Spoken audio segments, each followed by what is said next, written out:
Is it natural, or did it develop in you after birth? What problem or difficulty do you have in life that seems to weigh you down and preventing you from doing what you like to do? What is there that threatens your existence? Have no fear. What you like to do may differ from what God intended for you to do. Even before you were born, your destiny was thwarted by a conspiracy against it. Your true self, including your makeup and divine mission, is not a simple crack in Satan's armor, therefore your fate is unassailable to him. No thorn in your flesh can prevent you from achieving your dreams. What defect do you have? Is it because of a horrible accident that one or both of your legs or hands were amputated, and you've given up all hope? Or are you someone who has lost one or more of his/her senses because of an illness? Your pleasure has been robbed from you by a terrible, incurable disease that's draining you of your blood and energy? I understand how it feels to be alone in this world. In fact, I was born with a handicap, but I don't let the anxiety of my fate control me anymore. So if you feel like quitting because things are not going your way, you should know that not giving up means things are going your way. But whether they do depends on your decision to never give up.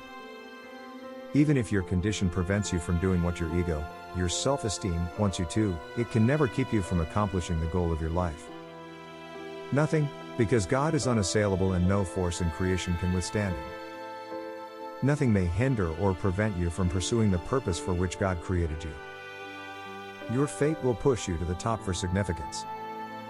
It's your heavenly motor, it'll propel you into genuine success and fulfillment without difficulties.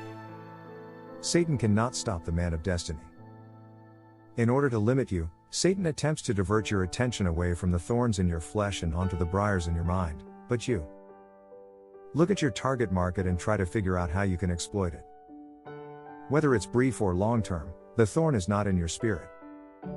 Align your life vision, mission, goals, activities, values, priorities, reminiscences, meditations with your destiny.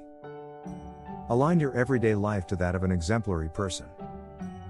You can distinguish between those things which are ordained and those that aren't by the way you feel about them. If it's not, then compare this with what God is trying to do in your life and you'll see a stark contrast. An affliction lasting only for a few days or weeks is a temporary misfortune, but those that plague you for an extended period are permanent misfortunes. God wants to bring great things out of you and through you, so take up your cross and follow him as he leads the way.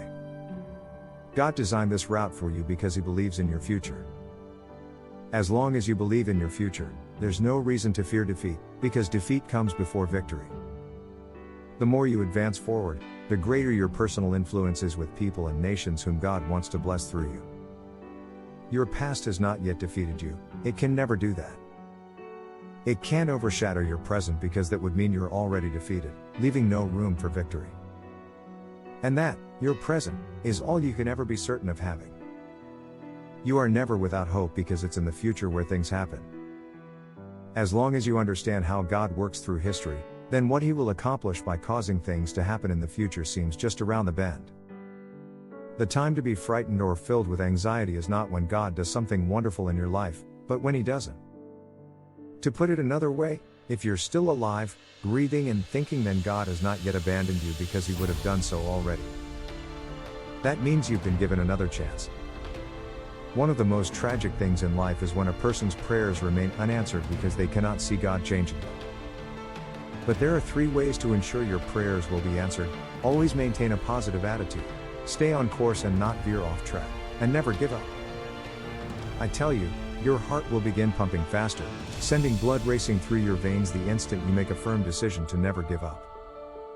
That's how resilient and tenacious you are when you follow through with the promises God has made to you.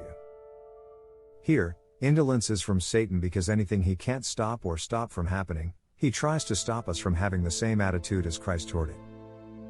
You can't keep God from working his will or fulfilling his promises, so don't even try. And you must not let Satan do it either by luring your thoughts away from your rightful destiny with Christ. As long as you stay connected to Jesus and remain in the center of God's will, then Satan has no power over you. You can't obey and refute at the same time. When you attempt to do this, confusion and frustration set in because 2 wills are fighting each other, causing warring between those things which should never be found together. As long as you stay focused on God, you will never lack direction. And as long as you stay focused on the negative, complaining instead of encouraging, you'll always be listening to Satan's lies because they wreck your life. That's why the Bible teaches us that having hope is important for anyone who wants God to keep His promises. And if we hope for something, it's because we're expecting to have it. Do you know why Satan is so angered by this? Because hope enables us to keep our focus on God through the storms of life. We can keep our eyes on the prize because we know there's nothing between us and it but vast distance, meaning we can see it.